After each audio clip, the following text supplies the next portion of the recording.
রাগের মাথায় আপনি সন্তানকে বললেন তুই মর, ফেরেশতারা বলল আমিন। তোর ভবিষ্যৎ অন্ধকার, ফেরেশতারা বলল আমিন।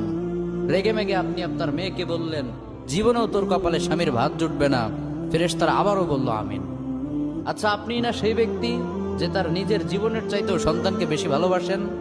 আপনি না সেই ব্যক্তি যে তার সন্তানের জন্য হাসতে হাসতে নিজের জীবনটাও দিয়ে দিতে পারেন?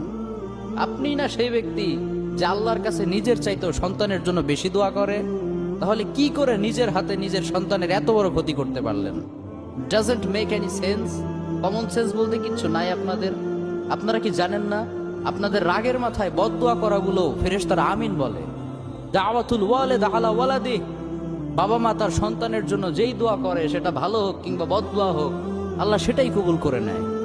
এজন্য খবরদার, নেভার কার্স ইউর চিলড্রেন। রাগের মাথায় কখনো সন্তানকে অভিশাপ করবেন না। খুব বেশি রাগ উঠে গেলে তার জন্য